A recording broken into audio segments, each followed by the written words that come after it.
Okay, we are live. Welcome back to Modwain's Open House of Fun or something. I really need to find a name for these streams, but Modwain's Open House of Fun seems proper because we really had a good stream last week and I really want to pick it up more often. Today I have with us Carlos and I have with us John. John is new to streaming, but he's a great mind and I'm happy to have him. We have Rin and I really hope that we will have a great talk. Now, other people may join later because, unfortunately, that happens sometime. That's no problem. And, well, we were having a little pre-stream talk. I'm going to give the first word to John. Because really? you had a really great question with Carlos, which kicked the two of you off. So let's try to do that again. It's Carlos's point. I just asked the question because I like to be awkward.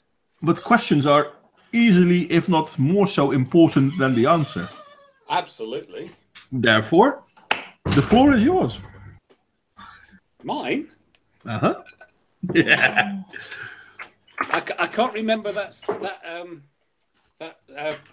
earlier species, Carlos, in South Africa. Okay.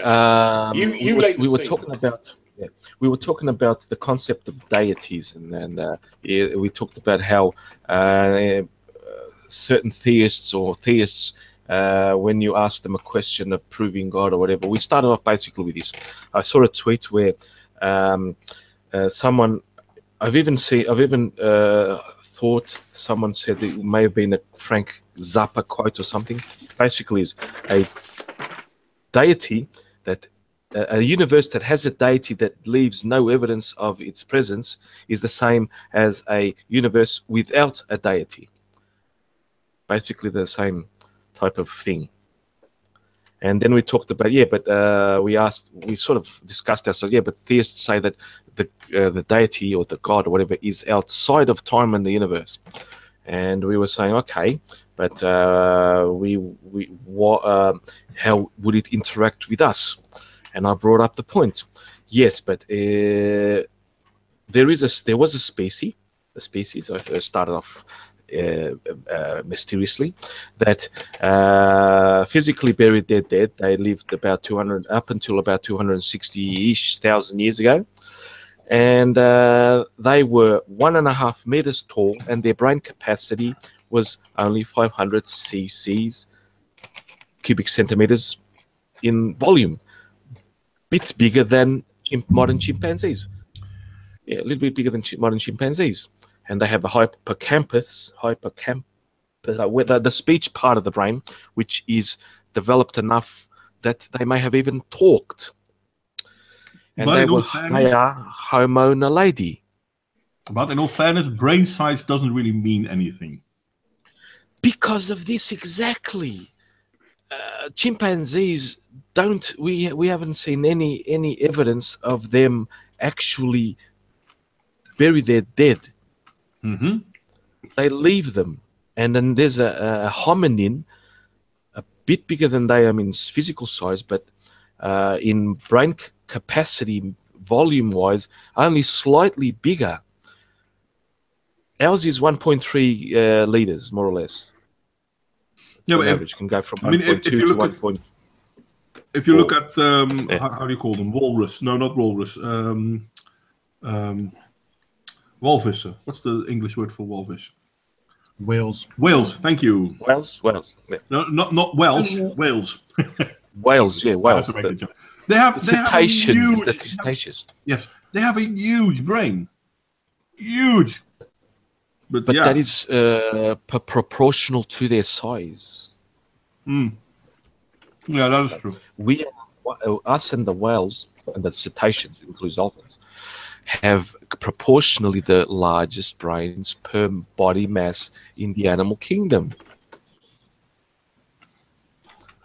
Think of some of the sauropods, dinosaurs. Mm-hmm. They have proportionately brains that would have been the size of walnuts compared to their whole body of the size of a road train or something. Huge, small brains, huge bodies. 1 second, John. Yeah. When you're typing, I'm not sure if you, but you can turn off your microphone so it doesn't create a feedback okay. sound. I'm using a different computer. Okay. The only way I could see the chat is on my PC. And Understandable. The only Have a good microphone one. I've got is on the iPad. Okay. Well, But, I will work out how to do that. that's okay. I'm just. I mean, yeah. I see Rin has already left us again. That's too bad. I hope she'll come back. Oh, I guess she'll probably come back here. Well, Oh, Carl, she left. No, she said I'm going to leave. Bye, everyone. oh, okay. Too bad. Sorry about that cough. Yeah. Hi there, by the way, Smirkers, welcome, mate, and hi there, Son. Hello, son and Yo. Smirkers. Hello. And let's see. Hello, Warped, and hello, Free MGTOW, and yeah, that's everyone. John the Bemused, Dame Free McTow, Warped, Dear Warped. Hello, everyone. Oh, God. I'm out of alcohol. God damn it. You're out of alcohol. That is Talking a about- tragedy. I drank the last Tragedy, yeah. 2 shots of God.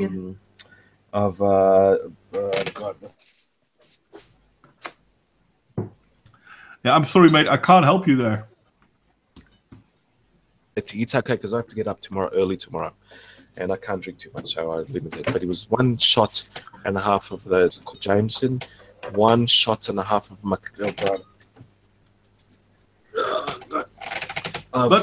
Macallan Amber, Highland Singles Malt Scotch whiskey. Bloody beautiful. We were talking about how religions more or less got started, and We were. I know a very good joining up on that. But let's continue on that one. So they were the first. As an archaeologist, yeah, they were the first to.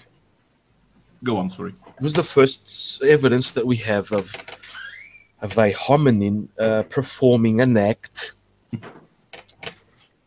that could be interpreted. It can be interpreted. There is no knowledge. We can't assume anything. It's an. Yeah, we can't really say why they did it, but we can assume why they did it. Not scientific, though. It's difficult to. I mean, I am a historical reenactor, and it's difficult to precisely say how life was back then because we have our best guesstimates, but we do not have a time machine. Of Sort of a course. general idea, but how it actually was probably is a little different. Yeah. You still there, Carlos? Or it might not be different. You never know. Yeah. Well, there's an old joke in well, not that old, but there's a joke in living history reenactment. Is that the Vikings must have had Wi-Fi? They must have had Wi-Fi. Right. Well, because we never found any cables. Yeah. Yeah. So yeah, Interesting. it's only as how far you want to go and whatnot. I think, though. Sorry. Welcome back, Carlos. Welcome back. Go ahead, John. I think people of our age, as old geezers, who I grew up with, my school didn't have a computer. Computers didn't come in till I left school. Well, And yeah. I saw microwaves, I saw video recorders come in, mobile phones come in, Mm-hmm. and I don't think that people who are in their 20s now can imagine what life was like, even when we were 20. Yeah, they can't. It's impossible. Because there are so many things so very different. It's very difficult. And they're fundamental. They're Yeah. fundamental to the way people live. I'm sorry, Huh? what did you want Wait, to say? I'm not Carlos? really following that. Oh, I was just going to say yes. Even cassettes, the tape cassettes, they don't know what the hell that is. No. I have to think about when I was working with kids, to be honest. And the mother told me that the 4-year-old boy went to the doctor to check his sight, like just like you do ever so often. And they had the pictures then, and there was like old-fashioned. You said kettle in English for boiling water when you put and basically he didn't know what it is, and she said, oh, like, can't you see that? And the mother was like, I'm pretty sure he can see that, he just doesn't know what it is because we all have electric ones now. Yeah, it's kind of funny, but the way that we are automating and electrifying our life. Come on, telephone. You've got kids 5 years old walking around with telephones. What the fuck? When I was 5 years old, my parents knew where I was. And if they didn't know where I was in trouble. Yes. Now you can just look on an app on your phone and it's like, oh, it's there. Yeah. I gave my kids mobile phones. What the fuck is he doing in Saudi Arabia? Yeah, when they were teenagers. They never had a mobile phone before they were teenagers. Because they didn't need one. Yeah. I knew where they were, so they didn't need a mobile phone for nothing. I find Warped reaction also pretty good. My sons do only because I still had cassettes and vinyl, but my nephew thought vinyls were big CDs, which, in all fairness, they somehow were. They were basically the precursor to the CD. Yeah, technically, yeah, but not as good though. CDs are not as good as audio-wise. True that. I mean, if 20 years ago someone, well, 20 years maybe, if 30 years ago someone would have told me that you could you could put several books on something smaller than a matchbox, I would have called you an idiot. And now we all have USB flash drives which can do way more than that. But I have to think. I have to think. Sorry, when you say basically that your kids didn't have mobile phones till they were teenagers, and I had to think, like in Poland, when I turned 18, I got a mobile phone, and that was, well, some kids already had, but actually that was something. And I look at my parents, and when they were 18, they would get a watch, and we don't appreciate those daily things we have anymore, because you would think, you got a watch when you were 18, what the hell is with that, Yeah. That exactly. was kind of my point. Same with me. They absolutely exactly the same with me. And my parents, when they got married, they moved into a house with no furniture. And then they slowly earn enough to put furniture in the house. My parents' first house was in Australia when we moved there. Yeah, they're posh. Bought one. We bought a house after we lived in a rented house, and then we bought one later, much later. But it was easier to buy it then than it is now, because you worked and you saved much more than you do now. But what I'm saying is in the 50s, when my parents got married, you got married, you didn't expect to have stuff. No, exactly. No, that's true. Even in the 60s, my parents got married, the same, yeah. And indeed, I can also remember loading video games from cassettes for the old Commodores or the ZX Spectrum. Yeah. Oh, yeah, Commodores. Oh, Apple II and the TRS-80. So it took an hour to load your fucking video game. Yeah. Do you guys believe that there was porn already in that? Oh yeah, there was. Totally. I mean, listen. Porn always leads the way. Yeah, Rule one 30, of the is main. it Rule 34 or 34? It's 34. Yeah, I can't remember. But one of the main reasons the internet developed the way it did was because of porn. Because of porn. It's brilliant to think of it, but it's true. Fucking hell. And I don't want to admit it, but it is actually the driving force of early internet. Oh yeah, man, that 3-pixel porn. But the ASCII, they were talented. Like that bloody characters with A's and those funny words. They were bloody cat. It was brilliant at the time. Hi there, Square Peg, by the way. Thank you for coming. Hey, Square Peg. It's always fun to have more people here. No, but what I wanted to say, and we were talking about, what they had then and what we have now. Yeah. Everyone being able to follow this stream, everyone falls under the 1%. Worldwide, we're the 1%. Yeah, exactly. And the thing is that people don't think about it. Like when someone breaks, for now, this is microwave or internet. The internet is like a drama, but when it's like a microwave, something, people sometimes get so mad. And I'm like, I remember the times not having it. The Poland being under communism. What about the dial-up? Yeah. So, you get an Daddy, update what from was the internet Microsoft like and in you your put it time? all night.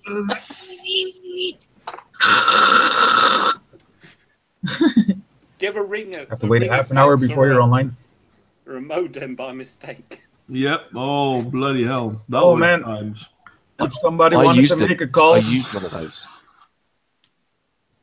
Yeah. then if somebody wanted to make a call, it's like, hey, get off the internet. I need to make a phone call. And you're halfway through a download. I remember that a friend of mine, for example, they had the internet and she couldn't use the internet when the parents were waiting for a phone call, and that was really brilliant, and that was normal at times to us.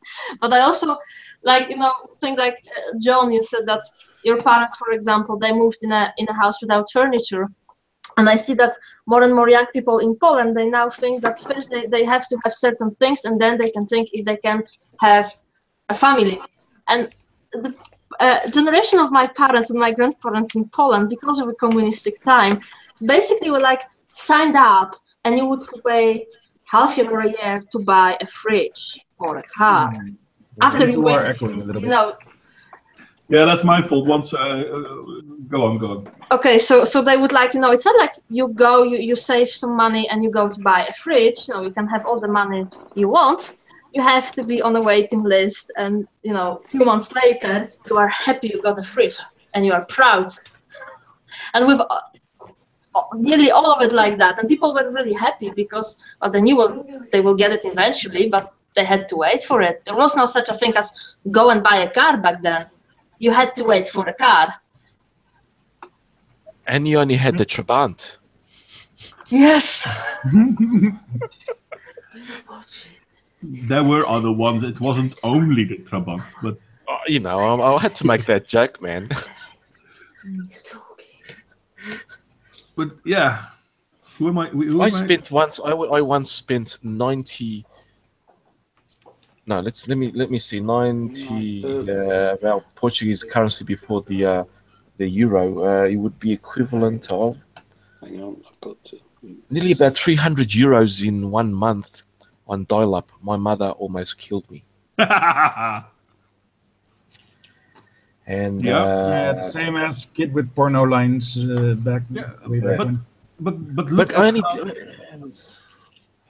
look at how do I say this? How accustomed we are to what we have now, and not just us. Look at our children. I mean, if they don't have what they have at the moment they want it, they already have a problem. They're already, well, I mean, this is the whole snowflake thing. I mean, what do I want? I don't know. When do I want it? Now. Oh, well, my kids weren't raised like that. Nope. I hope I'll be able.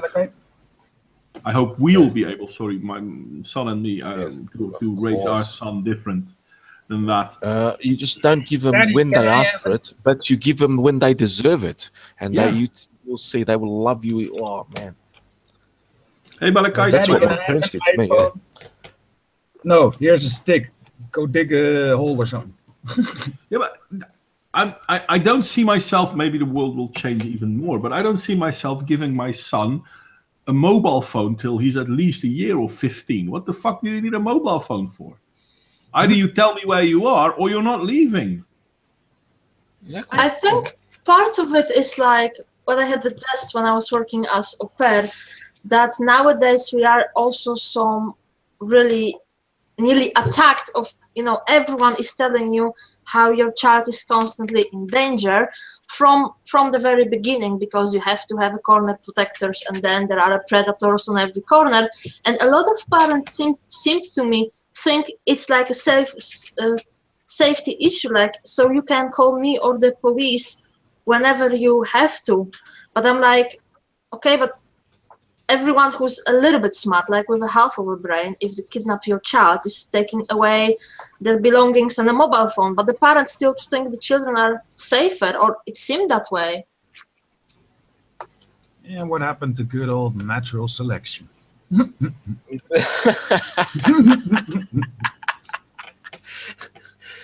I see safe words. You know, if some stranger came up to you and go, "Hey, kid, want some candy?" and it's like, "Fuck yeah, man!" Oh, wait, I need to have the password.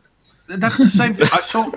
I'll see if I can find it again, because there was a meme about that I thought was brilliant. I'll see if I can find it, and if I can find it, I will share it. Once you find it, I'll. Dude, you should see how crazy the world would get if we went without electricity for a day or two. Oh yeah, I was gonna. Yeah, my colleague. Fucking hell, an hour. Yeah, one of my colleagues, her daughter, and she telephones your daughter every fucking hour. Jesus, it's annoying. Yeah, but Mom, I'm gonna have this lunch then. Later on, Mom, I went to the toilet, and Mom, I had lunch. Oh God, shut up! It's not healthy. And in all fairness, that's not healthy. No, this is one of the main problems I have with the whole SJW snowflake mentality that we now see in America. It's kids never having grown up, never having to grow up. Never been told no, never had a freaking gibbs slap across the back of the head. Oh, I miss my mum's pen. Did you see what Marcel Thalen is saying in the chat? I'm just checking it now because I'm not that fast. Enable GPS tracking on kids' smartphones should be mandatory, in my opinion. When she leaves the proof zone, the alarm goes off. I don't believe in helicopter parenting. They actually have a term for it. It's helicopter parenting. Yeah. Brilliant. How fucked up must it be that they already have a term for it? My mother sort of raised me helicopterish. And I said to myself, nope, my kids are going to have more freedom than I did. And guess what? They are bloody responsible adults. I'm lucky. Like yourself. Oh, much more responsible than me. I'm lucky my parents basically were fuck off and leave us alone parents. Yeah. Keep me out at 18, that's it. You're on your own now. Yeah, make sure you go. Five bob and a new shirt. Get a job, cunt. Yeah. it's you want to live get a paper out. You want to live at home? Pay rent. Oh, come on, bloody hell, Google, what the fuck? At some point. As soon as I have my first job, it's like, you're going to give me like half of what you earn. Yeah. I really have problems with Google today. It's quite annoying. I'm trying to... Yeah, we're doing the Hangout. Normally I do Hangouts on Google as well, but Google doesn't want to work for me. Google Chrome didn't want to work. And now I'm trying to get the Hangout to open share screen, which it won't let me do. It's quite annoying.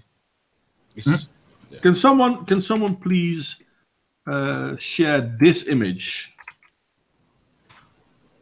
On it. The good people in the chat can see it too. How do you do it?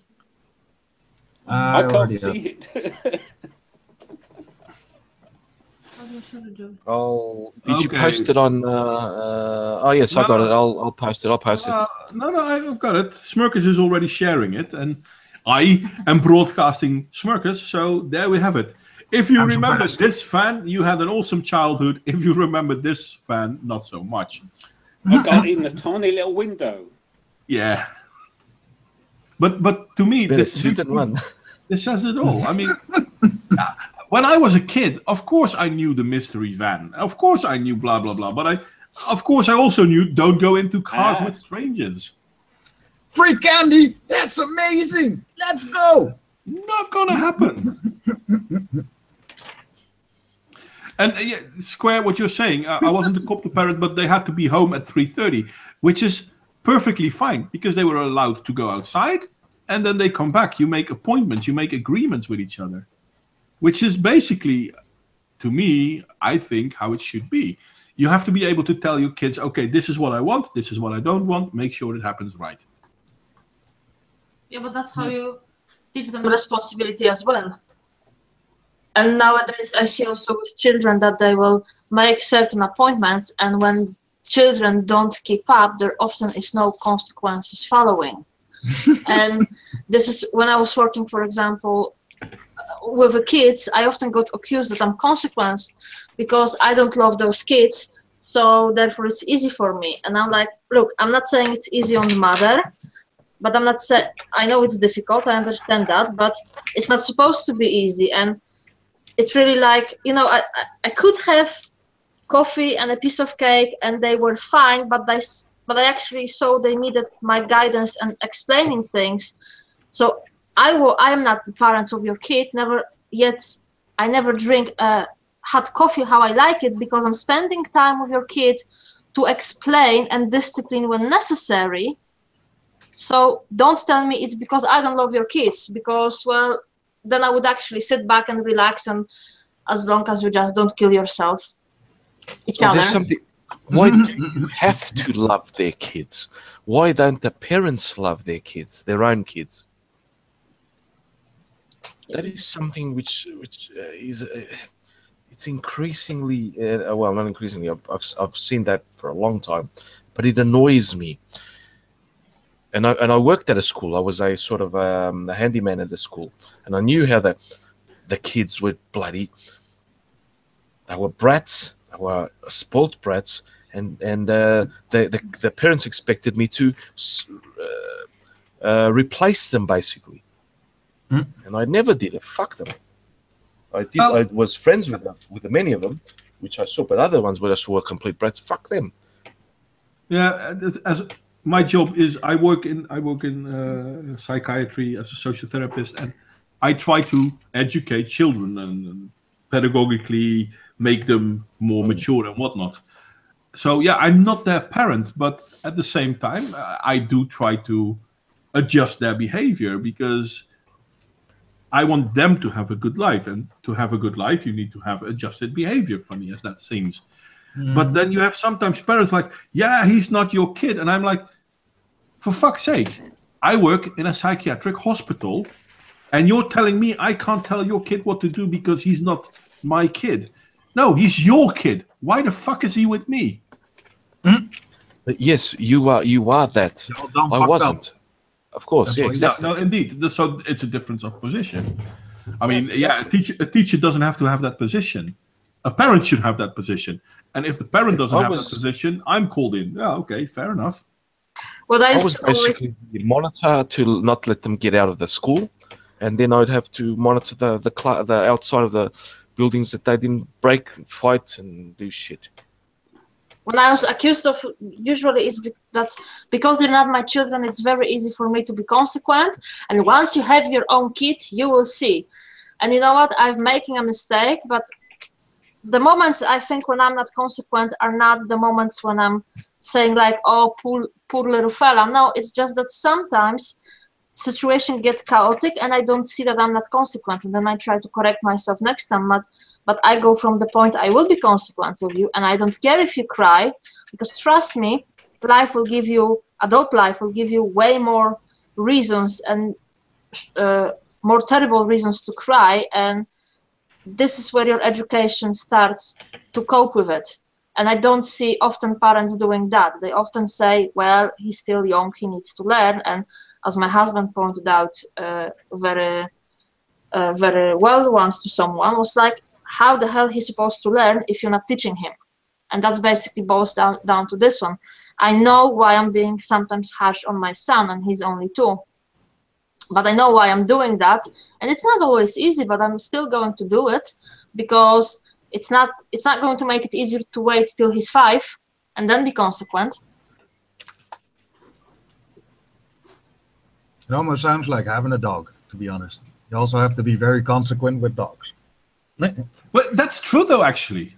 And I love watching Caesar because he always goes, well, the dog is not the problem, you are. no, but it's very true. And you can actually say that having a dog is not very much unlike having a 4-year-old. It's not quite the same, obviously, but yeah, there are definitely things that are comparable.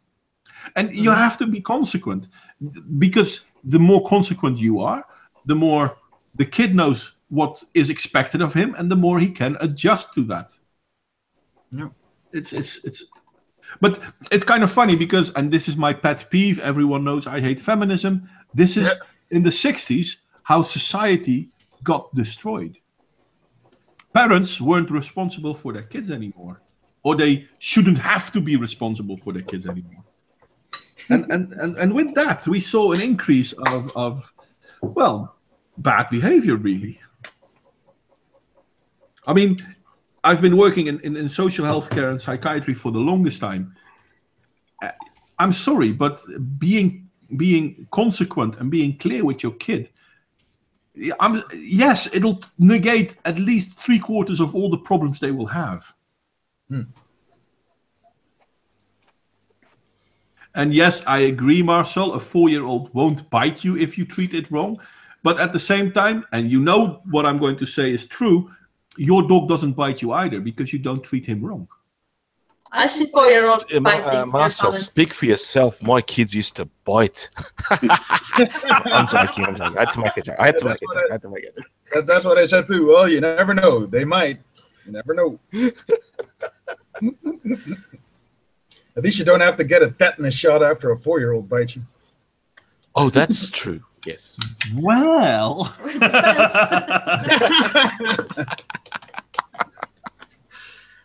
Grind their teeth down, mostly. No, but the thing is, in roughly, it started in the 60s. Before the 60s, families were the mainstay of society. You had a father, you had a mother, you had kids. And then in the 60s, they were pushing more and more for the fatherless homes. And mothers couldn't take care of the children because, they had to work. So you had, it had a term. What was it called? Front door key kids. Front door key kids. You had kids. We call them latchkey kids. Yeah, indeed. Same thing. And okay, some kids managed and some kids prospered under that. But it was really bad because you made kids responsible for their own growing up. This is no coincidence that since the 60s, we've seen a huge increase in kids with problematic behavior, ADHD-like diagnosis, violence amongst kids, especially in Great Britain, to be honest. It's beyond stupidity, but people simply do not recognize how certain social movements influence social behavior. I still think that because everything is going faster, you're also seeing a lot more people on the autistic spectrum. Which is also bullshit. I mean, autism hasn't been diagnosed. That's my theory, anyway. No, well, autism is a relatively new relatively new diagnosis. I mean, it's been around for, let's say, 70 years, but it's growing, and the last 20 years it's really picking up. But a lot of kids with autism wouldn't have had the problems they have now if they had a consequent and secure home front. I mean, I work with kids with autism. I see kids coming to our place, to the hospital, and they have problems here, problems there. Oh, so much aggression, blah blah blah, this, blah blah blah that. I never have a problem with them. Yes is yes, no is no. We can talk about everything, but once the answer is no, it's no. Yep. And they will accept it because it's clear, and they know what's expected of them, and they will try to. I mean, a lot of people, even people with autism, shouldn't be in the problems they are now because of the way society is. Don't get me wrong, there will still be kids that would have had problems even with a more caring society. I mean, I still have kids at my job where I can say, okay, I'm sorry, but this one probably won't amount to much. But at the same time, I've had kids under my care that are now doctors. One of them doctor in economics, one of them a doctor in history, university doctors. I'm not that. I'm learning to become a workplace manager. See, the thing is, that's why I don't understand it. Why people think that autism is an insult or that autism is terrible autism. No, it's not. It's difficult. It's something you need to learn to live with. But at the same time, I would never say someone with autism can't do something. I knew a guy, and some knew him too. I haven't seen him for years now because he was it's not called senior. He was senior administrator. He was senior administrator. The dude couldn't talk to you whilst looking at you because he really was autistic, but he wasn't stupid. So I mean, yes, his autism can cause some problems, but he could have a normal life, or as normal as you want to. But because of our the religion of the makeable society, people stopped being interested in people. No, this is how you should behave. And if you don't behave like this, well, then you're a problem. Move on. Next. It's not just that, though. It's about reducing away the individual, and everyone's just a classification. Yeah. Oh, yeah, the labeling of society, man. Yeah. It's scary, though, because... And I mean, yes, there are people with true psychological problems. But even if you have a psychological problem, that doesn't mean you're a bad person. So with the right Phew. Thank goodness for that. Well, hey, listen, I can say this because it's my profession. I know what I'm talking about. Haha! Argument from authority. Fuck you. And mine from experience. School us, Modwain. School us. No, but it's weird because the whole idea that we have now with the identitarian politics comes from the same background as most of the psychological problems we are having in our society, which is beyond stupid if you think about it, because they're talking about how great things are. Now, I'm an atheist. I'm not sure about you guys. Everyone can be what they want to be. I'm an atheist. But I'm not against religion as is, because religion serves a purpose. What purpose did the religion serve? It's a way to socialize behavior within groups. Is it the only way? No, but it's a way. We've got people fighting against being religious, especially Christianity, but they're not replacing that socializing behavior. I mean, if we look at the main movements now, okay, there is atheism, and within atheism you have a lot of movements. You have feminism. Within feminism you have a lot of movements. You have feminism's not atheist. I'm sorry, I have to disagree. No, feminism I also isn't atheist. concur. Feminism isn't atheist. Feminism is a belief system, and therefore, by definition, they aren't atheists. No, but it is a social movement. Yeah, but they're not atheists. They just they're have not a different atheists. sort of belief. They have a bit different structure. And the thing is, it doesn't matter what your ideology is, as long as you have a social structure to increase and grow for your children and for other people. But the last 50 or so years, people are. I mean, if we look at individualism, everyone seems to think individualism is bad, which is bullshit because it's Do they? Who? Well, a lot of people. Who? Tell me, I'll fight them. Marxists. Marxists, communists, people who. I'm going to put an argument together eventually that disproves that, because collectivism actually developed out of an individualistic impulse.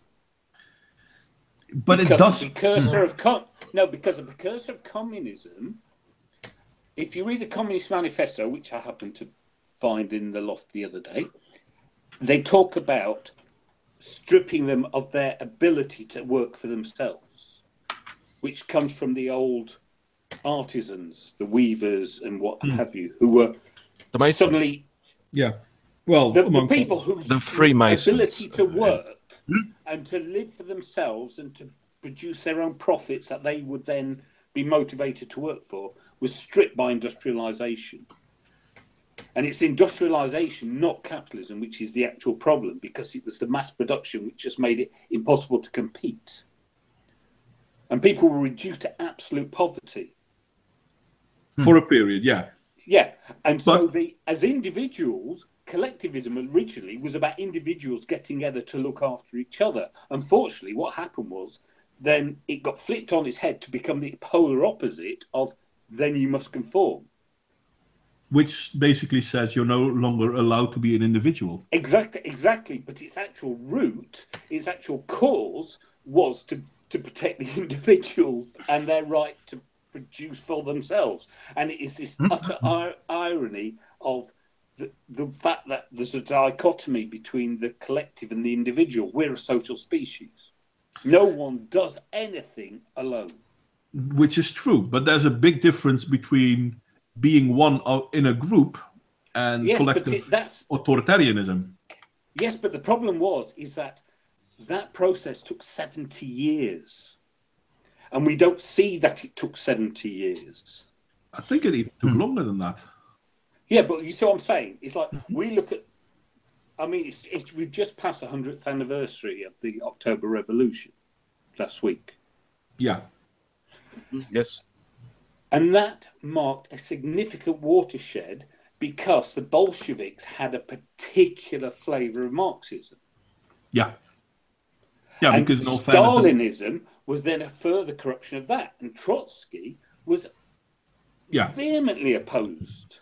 Trotsky was number 2 to Lenin, and yet he was vehemently opposed to Stalin. It cost him his life. Yeah, true. And Trotsky has hated Stalinism and communism. But that's because under Lenin never said we reached communism. No, because socialism was a transitional state. Yeah. But my point is we look now back 100 years to the October Revolution, and that's what we see. Everything since that point. Not the 70 years before that, when it didn't mean what it came to mean under Stalin. No, which is true. And basically from Stalin onward. Is my point. But at the same time, if we look at Lenin and Lenin's way of socialism, and we look at the Frankfurt School of Thought, the Frankfurt School of Thought is more akin to Stalinism than it is, of course, than it is to socialism. But funny enough, Marx was also more akin to Stalinism than it was to Leninism. Lenin basically started his socialistic revolt based on what Marx had written and wanted to see if he could get to communism. And Marx's socialism basically outlined what the end goal should be, but as no one else has ever been able to, didn't know how to get there. Yeah. Now Lenin was trying, but the Frankfurt School of Thought, Marx and Stalin, they weren't trying. They were basically claiming, no, this is how it should be. Yeah, okay, but how do we get where we should be? Yeah, that's the problem, and I don't believe that. Well, Marxism is based on a fundamental oversimplification anyway. Yeah. It says there's a proletariat and there's a bourgeoisie. Well, no, there's a lot more than that.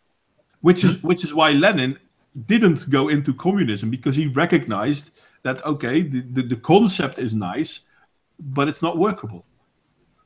Yeah. Which is weird, because if we look at the main problems we're having in the Western world at this point in time, is Marxism, the Frankfurt School of Thought, and neo-Marxism and postmodernism, which is basically also a concept of the Frankfurt School of Thought. And this is scary. And I know it's not nice to me bash on feminism because I always bash on feminism, but feminism is born out of Marxism. Even first But wave. it's anti-Marxist. But it's anti-Marxist, and this is the irony. Yeah. Because Marxism, at the time of the Communist Manifesto, families worked. Children from the age of 10 worked. Yeah. When the UK Parliament started to enact laws restricting the number of hours and the type of work children could do, it was the families who objected. Yeah, because they needed the income. Because they needed the income.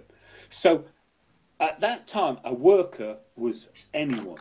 It wasn't a man. No. It was anybody. The men worked, the women worked, everyone worked. And guess what? It arose in Western Europe, in Britain, where everyone was white. And yet what did feminism do? It hated the men, so they were all oppressors. Hang on, Marxism, the men are as much the oppressed as the women. Yeah, but that's the thing. But look at. I think feminism is anti-Marxist. So feminism is literally anti-Marxist because it actually takes all the evidence that Marx tried to use. I'm not saying he was right, but he tried to use evidence of the history of the way economies develop and this political power develops in concert with that change in economic power. That was his principle, the dialectic materialism. And he said, okay, this is how it's going to work. Well, he was wrong. Yeah. We know this. Obviously. It's a fact. Unfortunately. Yeah, it's a fact. But the idea of communism is not a bad idea. I mean, it would be nice. The inevitability of the proletariat has been proven wrong. Yeah. Yeah. Many times. Yeah. No, but just the lapse of time, we know it won't happen. We know his analysis was faulty.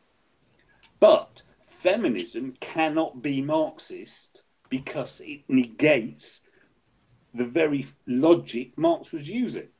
Yeah, at the same time, not really, because feminism is a neo-Marxist movement because they pick and choose. Yeah, but it's like saying Mormonism's Christianity. Well, in a way, there are people who claim that again because they pick and choose. I think the modern third wave feminism more embraces and intersectionality and that is the French school of postmodernism. Which is just bollocks. Yeah, I know it's bollocks. But I mean, it's just making stuff up. It's just whatever you want to say. Yes, exactly. That's foundation to what they say at all. No, they use the concepts of Marx and they make it like typical type Marxism 2.0. And yes, I agree with you totally, John. Absolutely, it is making bullshit up. Yeah, but no, you see, this is the thing. They don't actually use Marx. What they've done is said Marx did a long and elaborate analysis at which he said the proletariat exploited by the bourgeoisie, and he explained why.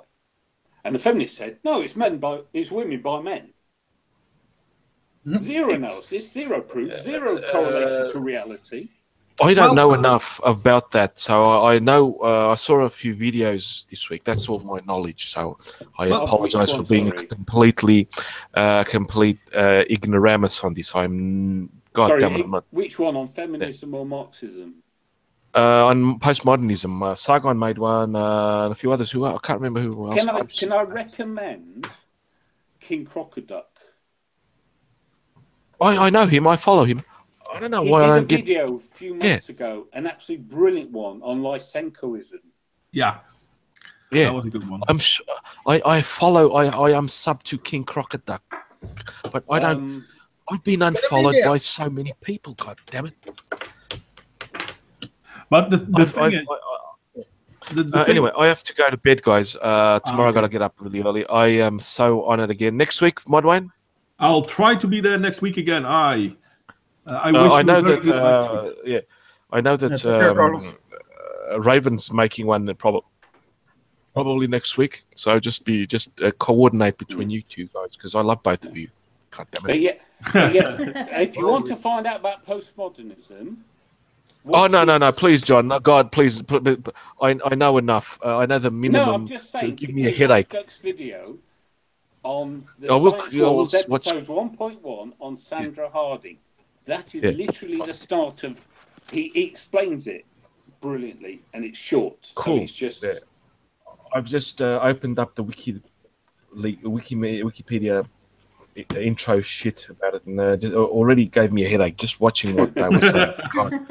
But the thing is, and I wish you a good night's sleep, Carlos. I'm going to continue though.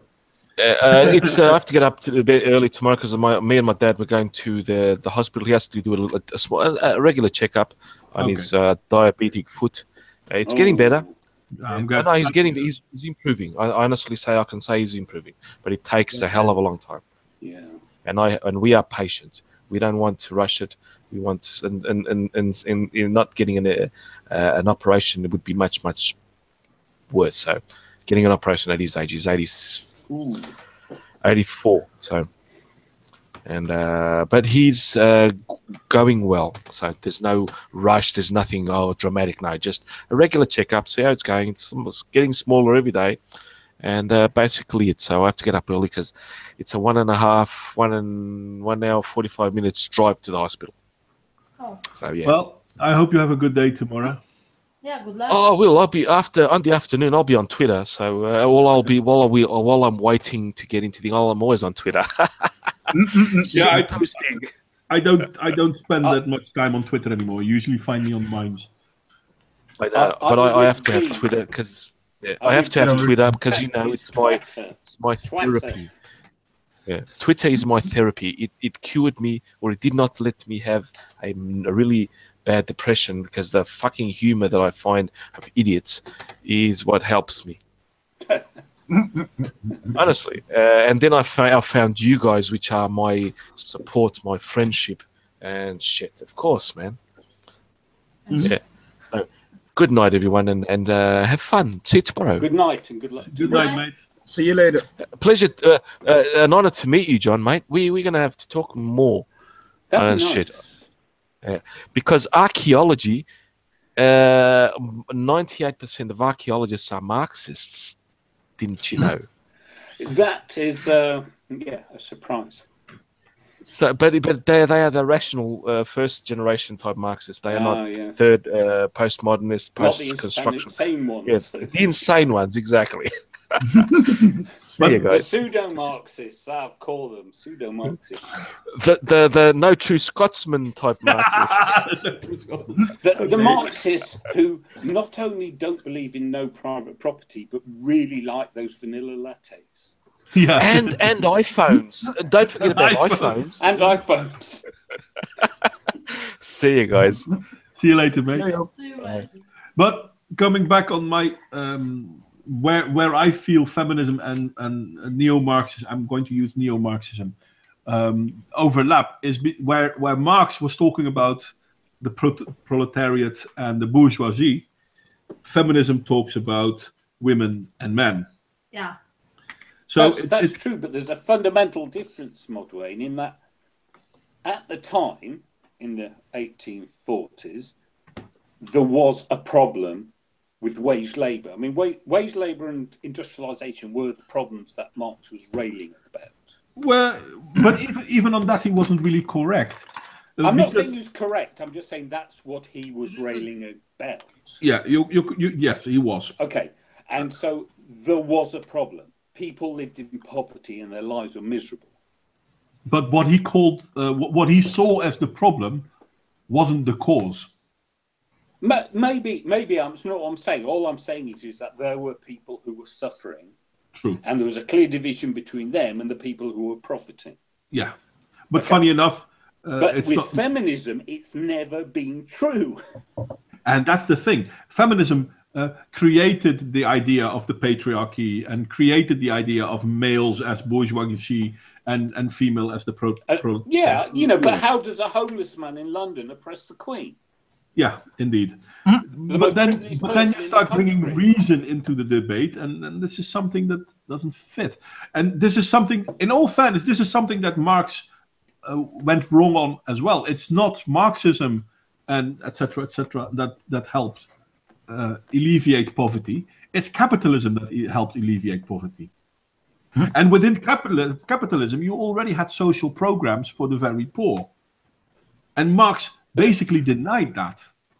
But this is the thing, though. I don't believe it's capitalism that was the problem. I believe it wasn't. industrialization. 100% agree with you on that. Capitalism didn't have time to pick up the slack fast enough. Well, I mean, all capitalism is a way of getting money. If in the probably about 1840s, 1850s, they founded the cooperative movement. Mm-hmm. You familiar with that? Yep. Okay, and we still have very successful cooperative enterprises now. Yeah, plenty. One of the most famous banks from the Netherlands is a cooperative bank. Yeah, that's right, and they still have to raise money. Yeah. It's not the operation of capital that's the problem. It's the mass production and wage labour that's the problem. But the thing, not even wage labour itself is the problem. The problem is... It is, and I'll tell you why. Do you want to hear this one? Yeah, sure, go ahead. Okay, so you're an artisan or any self-employed person.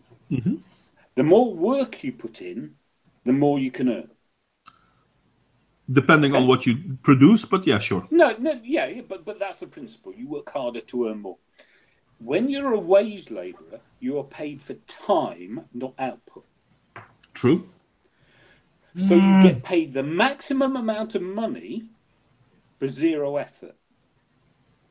Well, that depends on how good the system works. But within a capitalistic system... No, but as a concept, when you're paid by time, you're paid for your presence, irrespective of how much work you do. So you're already paid the maximum. Therefore, you introduce a tension whereby the worker has no incentive to work and the owner, manager, has every incentive to make them work. So you create that tension. I'm not 100% on board with you on that one, to be honest, because it depends. I mean, it also has to do with work ethics, so to speak. Yeah, but maybe, but I'm talking about how, if you talk about industrialization and people, and you read this, it's actually said in the Communist Manifesto. He talks about this. Yeah, but that the work system of industrialization and wage labor creates a tension that doesn't exist when the individual stands to benefit from working harder. But this is because of we went from before the industrialization we had an artisan's workforce, more or less. And but they were all self-employed. That's the point. And not all of them were. Not all of them were, because you already had small factories back in that day. But those factories weren't based on industrialization, but they were the ones that kickstarted the idea of industrialization. Because part of industrialization was, how can I get production up with the least amount of people that were able to do it. So you wanted to make work simpler. Basically, what Ford did with the assembly line. You wanted to make work simpler. Before that. Well, yeah, he wasn't the first. No, I mean, he wasn't the first by 150 years. Indeed. So you wanted to make people good at part of production. And it was the mechanization. The key inventions were things like the spinning jenny. Yeah, because production could go so much faster all of a sudden that, you know what? If I can't hire you, you don't have to be good at your job. You have to be fast at your job. No, it wasn't that they de-skilled. Well, skill wasn't as important a factor. No, that's the whole thing with the compartmentalization of production. Skill became less of a factor. And because skill became less of a factor, the value of the individual worker for a period of time diminished. Yeah, and they became interchangeable, and as long as there's a supply of labor. Yeah, and this is because of industrialization. But a lot of industrial barons recognized this, and then they started picking up on the capitalistic principles again. We need a healthy market. Because without a healthy market, I can produce as much as I want, but I'm not going to shift it. Yeah, but So- it was never. No. But there's a fundamental stress in an economy. You need the workers to be well paid Yeah, to buy the goods. yeah. You need a Except healthy your market. own. No, except your own. What do you mean? Because you get a competitive advantage by paying your workers a bit less. Yeah, but the problem with an open market is if you pay your workers less and someone else pays their workers more, there's a chance you lose your workers. And as soon as there's going to be a stress... Trust me, it wasn't that simple back in the beginning of the industrial age. Well, in the beginning of the industrial age, there was a surplus of work. A surplus of workers. Yeah, by a long way. And they were And because of the poverty industrialization... and in terrible conditions for a Yeah. long time. Yeah, and part of that is because of the industrialization. So, Not all of machinery... it is due to industrialization. I Sorry? mean, cities sprang up. Yeah, Cities sprang up, like Manchester, which was nothing. And then all of a the sudden- Lancashire cotton trade, because of its geographical location being damp, which was suitable for processing the cotton and working on the cotton. yeah. And they threw up slum housing because all the people had to move from wherever they'd been rurally before, which was somewhere else. But after And they a were while... living like tent to a room. Yeah, which was terrible. But after a while, capitalism came back into the system. Because You say after a while, we're talking in the 1930s, they had the hunger marches from Jarrow down to London. True. That's 180 years after the start of the Industrial Revolution. In certain places, That's it was not fast. quickly. Well, not in not England, quickly. it wasn't. But if we look, for example, in the Netherlands, because the Netherlands already had more or less a wind-powered industrialization period. So here we recognize patterns sooner. The abject poverty that the industrialization brought wasn't as big in the Netherlands because we already had partly industrialized on wind power. So the abject poverty that England had, don't get me wrong, the Dutch still had poverty, but not as bad as England because we already had a more But flattened. the other problem was we were the workshop of the world. We were making a phenomenal proportion of the world's output. Yeah, And the workers were seeing none of it. which is the problem with industrialization. But then a lot of capitalists started recognizing that. And then they started recognizing I'm not that, hey, blaming the capitalists. In fact, the second ever piece of industrial legislation, the first to create people whose industrial inspectors who were empowered to actually put sanctions in place, was due to the Factory Act 1833. And it was actually an act that was created at the request of the very manufacturers who it was made to act upon. yeah, Because the market would not let them act without government mandate, without the government making them. yeah. Well, it could have, but then you would have basically brought yourself down. Yes, that's what I'm saying. They recognised that the capitalists were not bad people; they were good people. But they recognised that the system they were in, Yeah, that was stopped bad. them treating their workers better. And the irony is all the pro-free market people now who lament the state. That The made it state possible. the state started in 1833 in Britain, but requested by the very people that were being, the word's gone out of my head, but the very people who were being made to restricted, supervised, No, you're right. And as I said, in the Netherlands, I'm sorry, go ahead, Nate. I was going to say, we could be facing a similar situation now with automation, but I think they always hold back on that a lot, because if you automized everything right now, then like, I don't know, maybe 20% of the people worldwide would have to work. But we are seeing the same thing. And 1% would have all the money. Yeah. It'd be like ancient Rome. Yeah, which would be a problem. They have to give bread and circuses to the populace because the populace has nothing to do, and a tiny elite use slaves to basically monopolize all the income. You don't really need slaves, but yeah. No, I'm saying in Rome they did. In Rome, slave I was still thinking destroyed.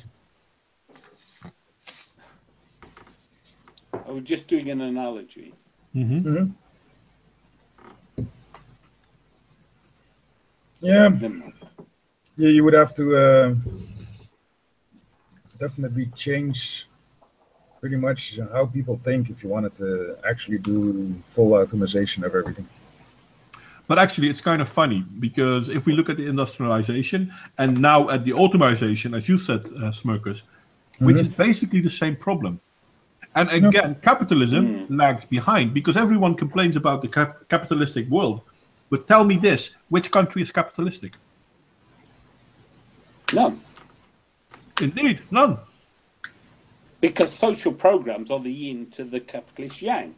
This is my point, that in 1833, it was the manufacturers who recognised they needed to be legislated. Also the plutocracy. Mm-hmm. Yeah. We need a world where capitalists recognize that a healthy market is needed, and to make sure that they have a healthy market, they need a healthy workforce. Plutocracy, or corporatism as people nowadays call it, they don't care about the workforce. No. Hell no. For you, 20 other people. Yeah. So with behavior like that, they will diminish the market once again, which will bite them in the ass. But yeah.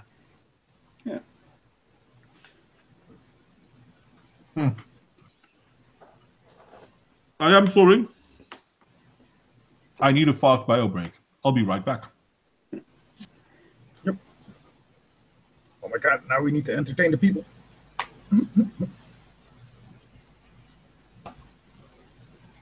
Go on then. Yeah, I don't know. Since I came here talking to all you guys, I kind of started thinking, yeah, we've strayed so far from nature, we hardly even know what it is to be human anymore. Yeah.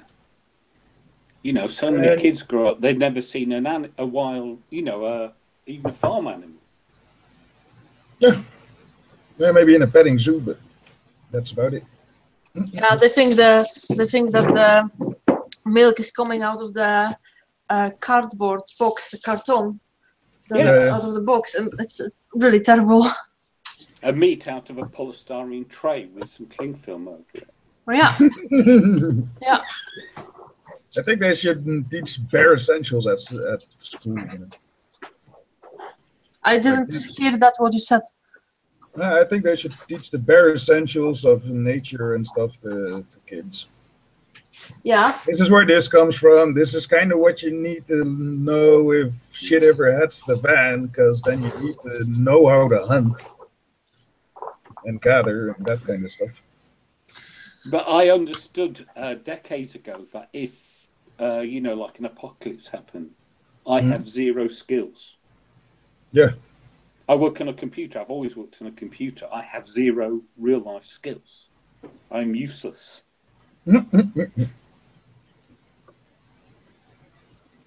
Yeah. Me and a buddy of mine always said, if shit ever hits the fan, we're going to go to our army veteran buddy. I mean, I can make furniture. He can protect us. Yeah, we're good. But that's the thing, though. And skills are really needed.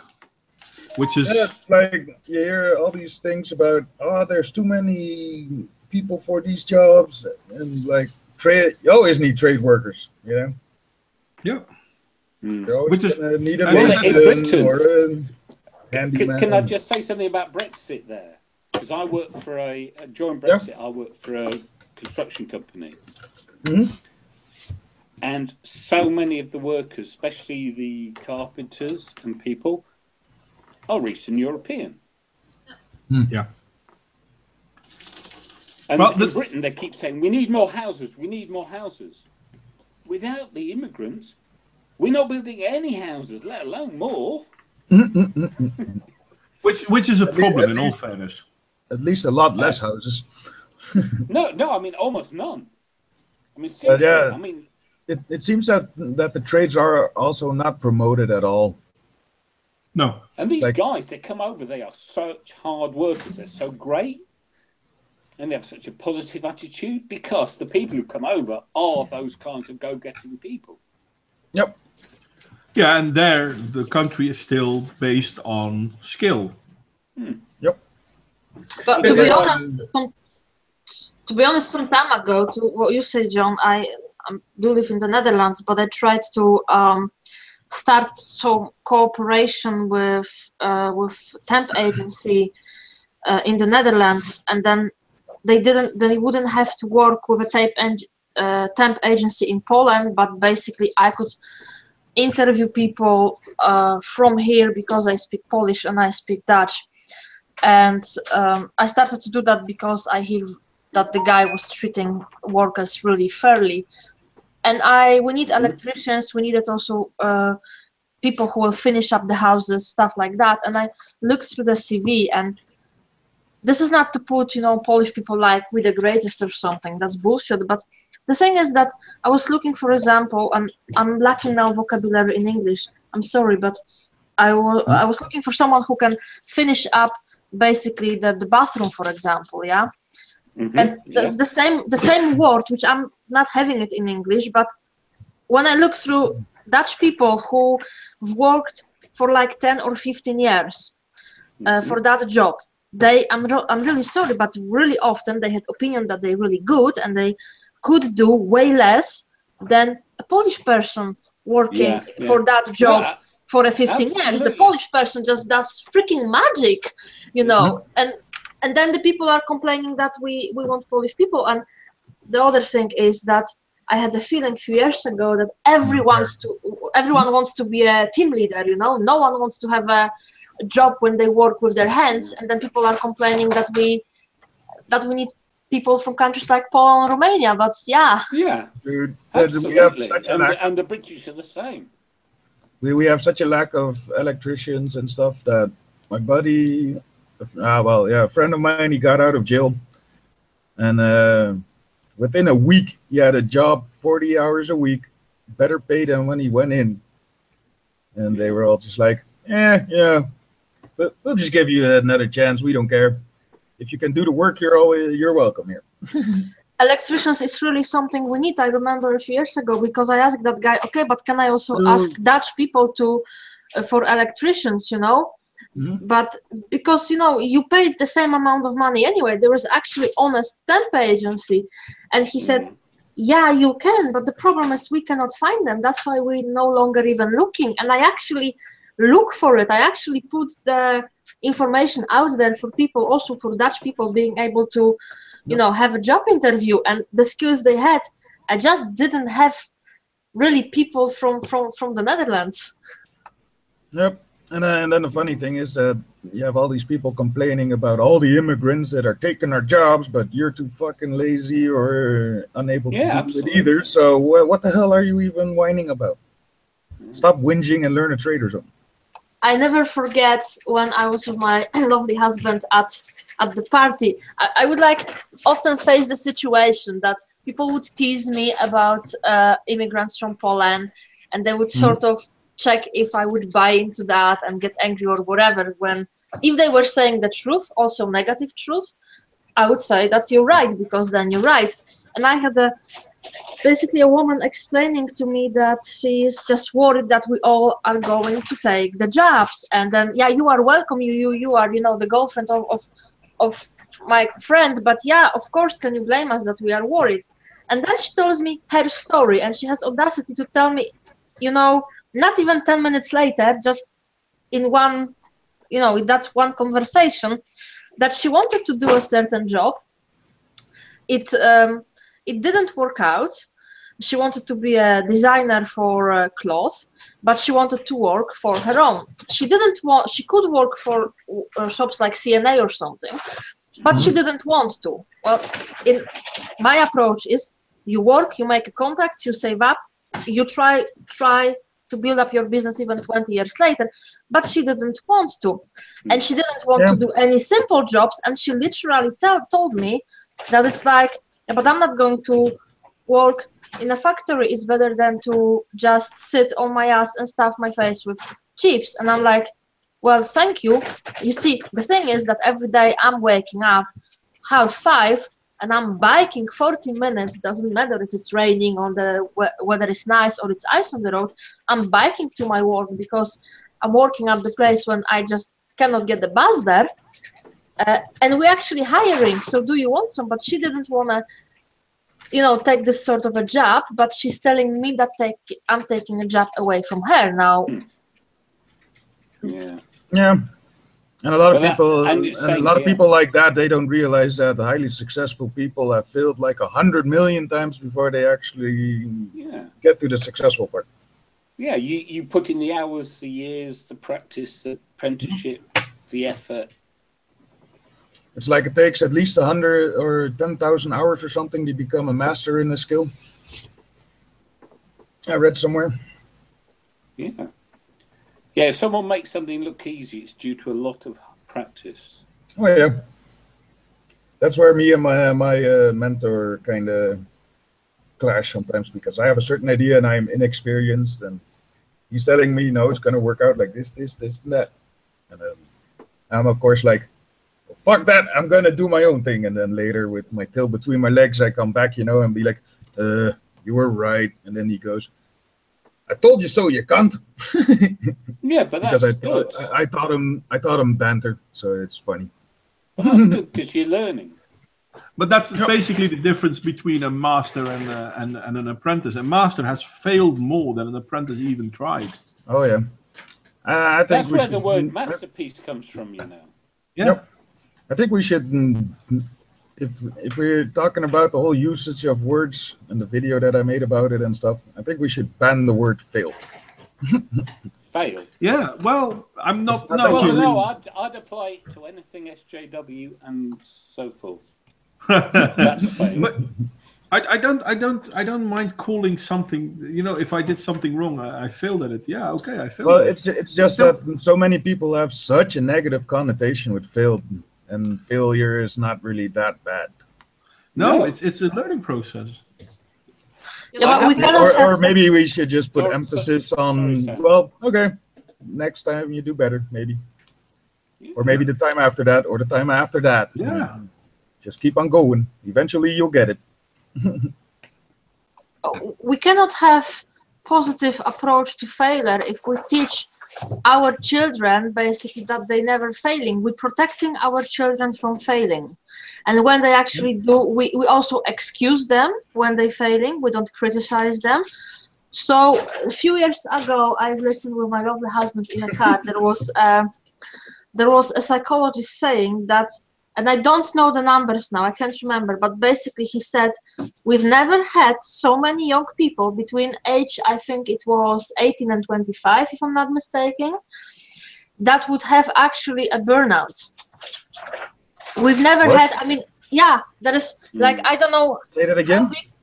Apparently the Japanese... There's never ever been so many young people with a burnout? Is that yes. Oh, yes, okay. Because basically we train a princess to go and a prince to go, and they are not used to basically, we always say please to our kids, but we never say that it has to get done. So it's really stressful for them because they get told what to do, they get criticized, and they never had that in their entire, you know, childhood, and they basically cannot bear that thought that they did something wrong because they are precious and perfect just the way they are, which I'm hating.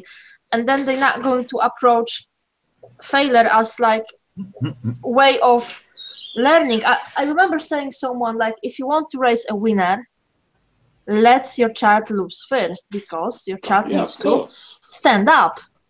You're not a loser. You're just the last winner. Sorry? Yeah. It has to matter. It has to matter. Yeah. Yeah. Winning has to matter. Yep. I mean, now, not this fucking bullshit like, oh, you're not a loser. You're just the last winner. No, fuck it. You lost. You're a piece of shit. Well, I wouldn't say you're a piece of shit, but yeah, you lost.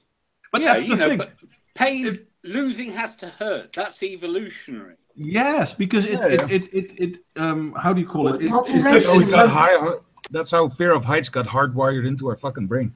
Well, yeah, that too, because losing that one is pretty... But, you know, if you fall to your death, then, yeah, you don't produce offspring. So, over the time, we hardwired that into our brains, and now we don't have to think about it. But that's the thing, though. I mean, it has to be an incentive. If, for example, at my work, when I play games with the kids, I never let them win. It doesn't mean they never win, but I never let them win. Yeah. So if they beat me in a game, they beat me in a game. You go, good job. Well, yeah, nice game. Exactly. But if they lose, they lose. And I don't let them win. And I always say this, and I have colleagues who actually let children win in games. And I'm like, why the fuck are you doing that? You're taking away a motivation to improve. Yep. Yeah.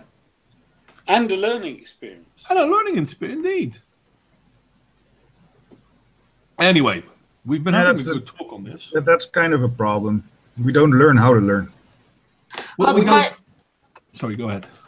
Thank you. But the thing is, and I'm having problem formulating it in English, so maybe I'm going to say something stupid. But the thing is also, like, we talk about, you know, loving your children unconditionally, right? And at the same time, and I understand that, at the same time, we like never criticize our children. They are always perfect. We always excuse them when they fail, or we just pretend they don't fail.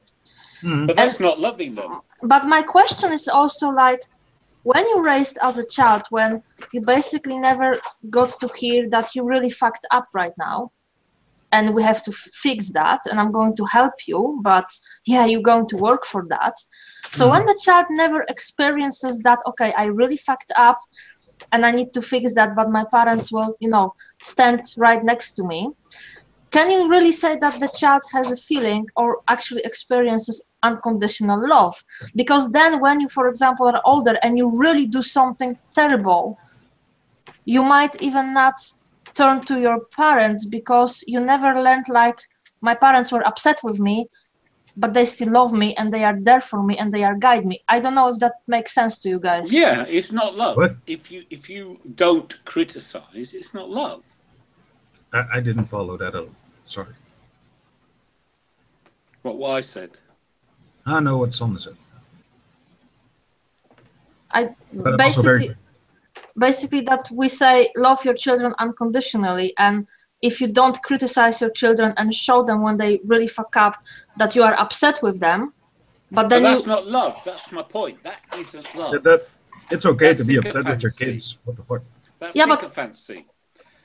Yeah. You know, being a yes person, being a suck up, isn't a good friend. Isn't a good friend slaps you around the head and says you're an idiot.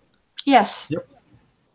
Yes, and that was my point, that we never get really upset with our children, and then we say we love them unconditionally. Well, he can't experience unconditional love, or rather, he doesn't know that because you never upset with him, and despite of what he or she has done, stood right besides him, you know, your child, and helped to fix the problem.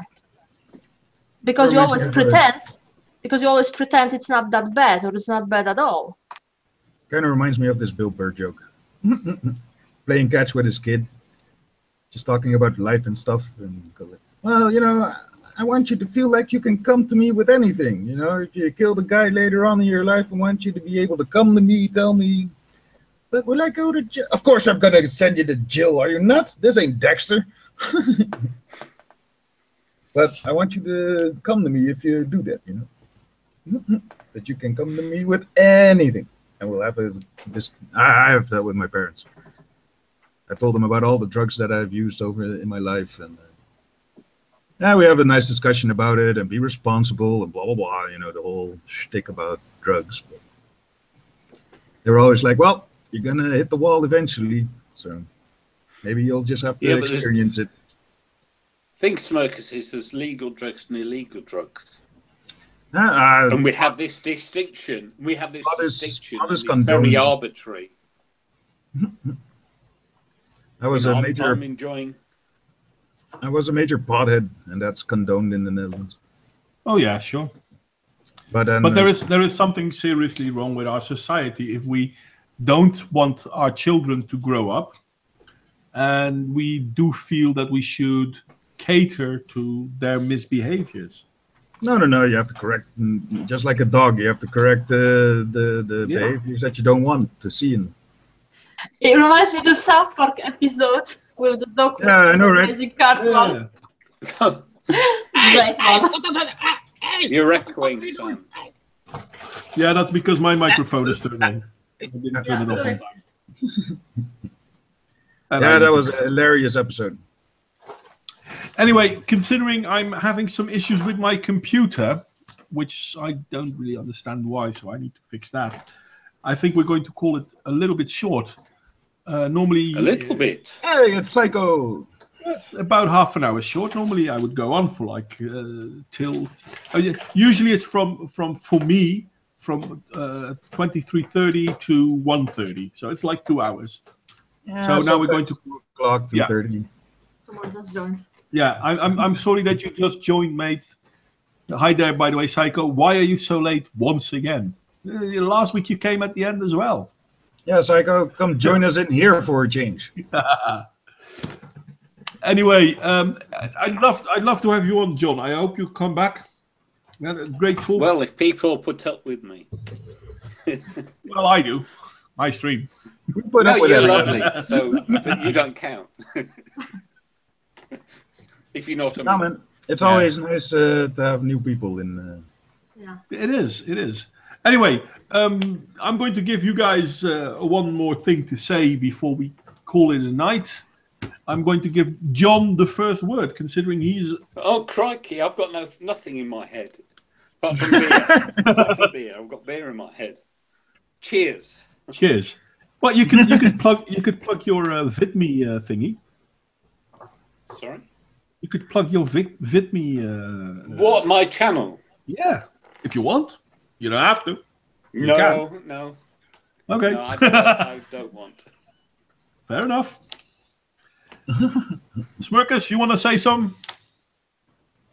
We should all get back to nature a little bit more. Maybe the craziness will have little or less effect on us then. Maybe. Not a bad idea, to be honest. And it's like, if shit ever hits the fan, at least you know how to hunt. How to survive. Yeah, exactly. Good I point. think you have an American perspective. In Britain, there are no wild animals that you can eat. That's not true, John. That is not true. You have there's some wild hare. You boars, wild hare, badgers. Shoot a fucking crow or something, whatever. They're cute. Well, when we're talking about, I don't like to eat rabbits, but if I have to. Oh, we got lots of those. Yeah, there you have it. We got mink, we got wallaby. I don't know if you can eat a wallaby. You can eat kangaroos. I don't see why you shouldn't eat a wallaby. Yeah, no problem. Anyway, Son, do you want to say something? You'll probably go after anything. Son, you want to say something to finish up? I usually say something like cheers or whatever, but this time, to the people that are listening, I say one more time, and I'm going to finish with a serious note. If you want your child to be able to participate as an adult, be consequent. Let your child fail. Be next to your child when your child fails, but let your child fail, cry, experience all these negative emotions. When it's 3, 2, when it's 5, when he or she is 15, because when you don't do that, it's disaster by the time your child has to go to work. What? Never stop doing it. When they're 25 or 30. Or... Yeah, take over the life. Well, there we have it. Thank you very much for the nice stream. It was rather on topic this time. Well, like never. Really Topics of a fools. Thank you all for coming. Thank you, John. Thank you, Smirkus. Thank you, Son. Thank you, people. Great people in the chat. Square Peg, really cool to see you here as well. I hope you'll come back again. Hi there, Crusader Soul. Sorry, I just see you now. I didn't even know you joined. No, never mind. Welcome. And, well, bye. Bye-bye, Warped and Carlos and Davey. And then, well, Marcel. Sicko and Marcel. Fun of you to come. I really enjoyed it. I'm sorry that at the end bit we didn't really pay attention to the stream as much, or the chat as much, but I hope you still enjoyed it. And I hope to see you all next week. I'm not quite sure what the topic next week is going to be, but I probably am going to make sure that we have one. Thank you all for coming, and we're going to stop right now. Bye-bye. Thanks all.